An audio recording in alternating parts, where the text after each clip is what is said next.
இந்த வீடியோவில் பார்த்தீங்கன்னா நம்ம கேக் வெட்ட போகிறோம்னு ஒரு இன்ட்ரடக்ஷன் வீடியோ சொல்லியிருக்கவும் மாட்டேன், என் ஃபேஸை காமிச்சும் ஒரு வீடியோவும் பண்ணியிருக்கவும் மாட்டேன்.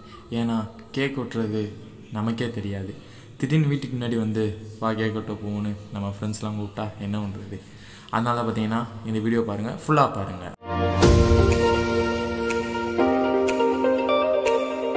நம்ம இப்போ எங்கே இருக்கோம்னு பார்த்தீங்கன்னா ஒரு மெயின் ரோட்டில் நிற்கிறோம். அதாவது மெயின் ரோட்டில் நிற்கிறோம். எனக்கே தெரியாமல் பார்த்தீங்கன்னா என் ஃப்ரெண்ட்ஸு கூட்டிகிட்டு வந்துட்டாங்க. எனக்கும் இன்னொரு ஃப்ரெண்டுக்கும் பார்த்திங்கன்னா பர்த்டே. அந்த பையன் பேர் பார்த்திங்கன்னா யஸ்வந்த். என் கூட நிற்கிறது தான் அந்த யஸ்வந்த்ங்கிறவன். எனக்கும் உனக்கு பர்த்டே பார்த்திங்கன்னா செம்ம என்ஜாய்மெண்ட்டாக இருந்துச்சு பசங்களோட இன்னைக்கு. இது பார்த்திங்கன்னா பர்த்டே பார்த்திங்கன்னா விலாக்லேயே பார்த்திங்கன்னா 3 பார்ட் கம்ப்ளீட்டாக அப்லோட் பண்ணியிருக்கேன் கைஸ். நான் இது வரைக்கும் எதுவுமே பார்ட்டாக அப்லோட் பண்ணதில்லை. இதுதான் முறையாக 3 பார்ட் அப்லோட் பண்ணியிருக்கேன். வீடியோஸ் பார்த்திங்கன்னா ஃபுல்லாக பாருங்கள், கண்டினியூஸ் பண்ணுங்கள், என்ஜாய்மெண்ட்டாக இருக்கும்.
ஃப்ரெண்ட்ஸோட வேறு லெவல் என்ஜாய்மெண்ட் கைஸ்.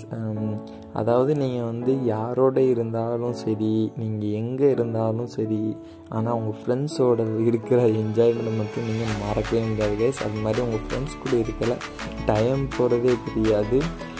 என்ன தான் செட்டப்னாலும், என்ன தான் திட்டினாலும், என்ன தான் சண்டை போட்டாலும் அந்த ஃப்ரெண்ட்ஸோடு இருக்கிறத கொஞ்ச நேரம் நம்ம ஃப்ரெண்ட்ஸோட உட்காந்துருந்தோம்னா அந்த நாளே பார்த்திங்கன்னா வேறு லெவலாக தான் போகும் கைஸ். இன்றைக்கி பார்த்தீங்கன்னா வேறு லெவலில் என்ஜாய்மெண்ட்டாக இருந்துச்சு. அது மாதிரி ஸ்ட்ரெஸ் பஸ்டராக இருந்துச்சு. எவ்வளோ தான் நம்ம கஷ்டத்தில் இருந்தாலும் நம்ம ஃப்ரெண்ட்ஸ் கூட இருக்கிறது மட்டும் ரொம்ப ஜாலியாக போகும். நீங்கள் பாருங்கள், வேறு லெவலாக இருக்கும் இன்னைக்கு.